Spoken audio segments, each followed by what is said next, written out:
অনেক বছর আগে আরব দেশের এক ছোট শহরে ইয়াসিন নামে এক কিশোর থাকত। তার বাবা ছিলেন না, আর তার মা খুব কষ্ট করে তাকে বড় করছিলেন। ইয়াসিন ছোটবেলা থেকেই খুব শান্ত, ভদ্র এবং আল্লাহ ভীরু ছিল। তার মা প্রায়ই বলতেন, বাবা, এই দুনিয়ায় সব হারিয়ে গেলেও সত্যটা কখনো হারাবে না। ইয়াসিন মন দিয়ে শুনত এবং বলতো, আম্মা, আমি সব সময় সত্য বলবো। সময় যেতে লাগলো, তাদের অভাব আরও বেড়ে গেল। একদিন মা বললেন, বাবা, তুমি দূরের শহরে চলে যাও, সেখানে কাজ করলে তুমি ভালো কিছু করতে পারবে। ইয়াসিনের চোখে পানি চলে এলো। আম্মা, আপনাকে রেখে আমি কিভাবে যাব? মা হাসলেন, আল্লাহ সব সময় আমাদের সাথে আছেন। বিদায়ের সময় মা তাকে একটি ছোট থলি দিলেন। তার ভিতরে ছিল 40টি স্বর্ণমুদ্রা। মা বললেন, এগুলো আমি অনেক কষ্ট করে জমিয়েছি, এগুলো তোমার জামার ভিতরে লুকিয়ে রাখো।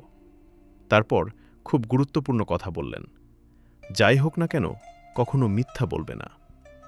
ইয়াসিন প্রতিজ্ঞা করল, আম্মা, আমি কখনো মিথ্যা বলবো না, যদিও আমার জীবন চলে যায়।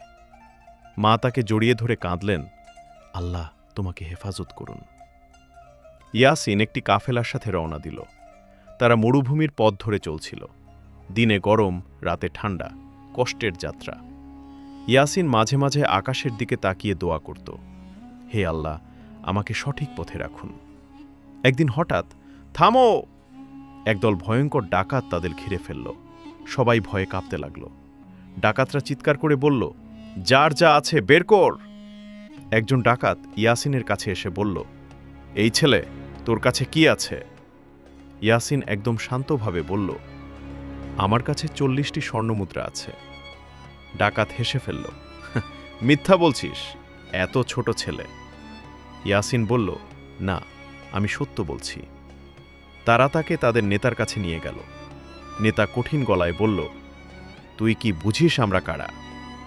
ইয়াসিন বলল, হ্যাঁ, আপনারা ডাকাত।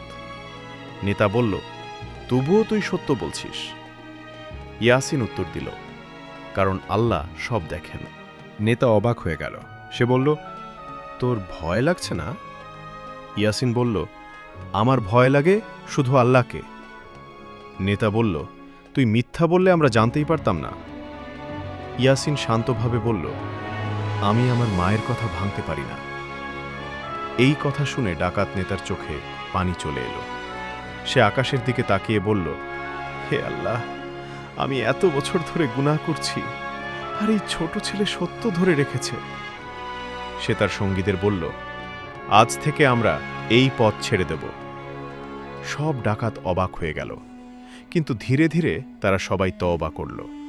ডাকাত নেতা ইয়াসিনকে বলল, তুমি আমাদের জীবন বদলে দিয়েছ। সে তাকে সম্মান দিয়ে বিদায় দিল। ইয়াসিন নিরাপদে তার গন্তব্যে পৌঁছালে।